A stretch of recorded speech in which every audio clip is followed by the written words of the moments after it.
पटना एक खूबसूरत ऐतिहासिक शहर है जहाँ किसी न किसी वजह से टूरिस्ट पहुँचते रहते हैं। पहले इसे पाटलिपुत्र के नाम से ही जाना जाता था।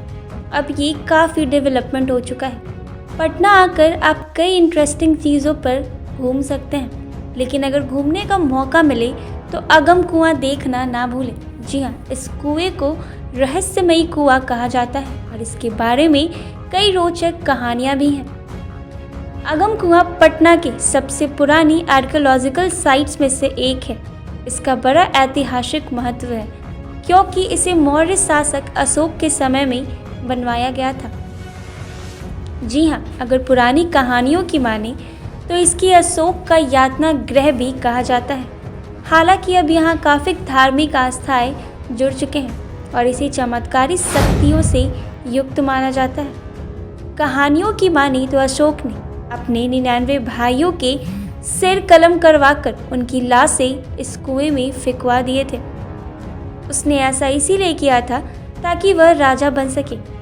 इस कुएं के बारे में ये भी मान्यता है कि चांद नाम के राजा ने इस कुएं में सुदर्शन नाम के एक जैन मॉन्क को फेंकवा दिया था और जब बाद में उस कुएं में देखा गया तो वह कमल पर बैठे तैरते पाए गए थे।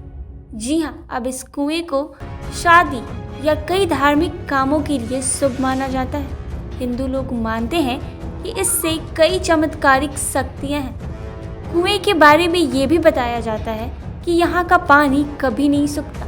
इस कुएं में जो पानी जैसे है वो बिल्कुल वैसा ही रहता है। इसके पीछे ये वजह बताई जाती है कि पश्चिम बंगाल के गंगा सागर से जुड़ा है।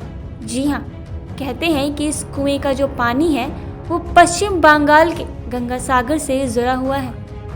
एक कहानी के मुताबिक एक बार गंगा सागर में गिरी एक अंग्रेज की छड़ी इस कुएं में तैरती पाई गई थी। बताते हैं कि वह छड़ी आज भी कोलकाता म्यूजियम में रखी गई है। सम्राट अशोक के वक्त इस कुएं के रहस्य को जानने की 3 बार कोशिशें की जा चुकी हैं। सबसे पहले 1932 में, दूसरी बार 1965 में और तीसरी बार 1995 में, मगर आज भी ये एक पहेली बना हुआ है। कहा जाता है कि कई बार भयंकर सूखा पड़ने के बावजूद इसका पानी कभी नहीं सूखा, ना ही बाढ़ आने पर इसके पानी में कोई खास बढ़ोतरी हुई।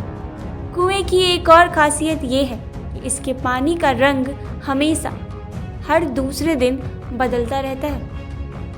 जी हाँ, इसमें पानी का लेवल गर्मी में अपने सामान्य लेवल से सिर्फ 1 से 1.5 फीट नीचे होता है, तो वहीं बारिश के दिनों में भी पानी लेवल सामान्य से केवल 1 से 1.5 फीट तक ऊपर आता है। अजीबोगरीब तर्क कुएं के कभी ना सूखने के पीछे ये तर्क दिया जाता है। यह पश्चिम बंगाल स्थित गंगा सागर से जुड़ा हुआ है। कहते हैं कि सम्राट अशोक ने इसमें अपने 99 भाइयों की लाशें इस कुएं में मार कर डाल दी थी। मसलन आखिर क्यों सम्राट अशोक ने अपने 99 भाइयों की हत्या कर उनकी लाशों को इस कुएं में डलवाई। कहा जाता है कि अशोक ने राजा बनने के लिए अपने भाइयों के साथ ऐसा काम किया था और उनकी हत्या कर इस पटना के अगम कुएं में फेंकवा दिया था। अशोक ने अगम कुएं को विरोधियों की हत्या कर लाश फेंकने के लिए बनवाया था। जी हाँ, कहते हैं कि अशोक ने इस कुएं को केवल अपराधी और विरोधियों को मारकर उनकी लाश फेंकने के लिए बनवाया था। अशोक के समय भारत आए चीनी दार्शनिकों ने अपनी किताबों में इस कुएं का जिक्र इसी रूप में किया है। जी हाँ, इस कुएं का जिक्र चीनी की एक किताब में भी किया गया है। ये कुआं बिल्कुल रहस्यमय है। आज तक इसकी कहानी के बारे में किसी को नहीं पता चल चुका है। कहा जाता है कि इसका रास्ता पाताल लोक तक जुड़ा हुआ है। पटना आकर यहाँ ज़रूर जाएं।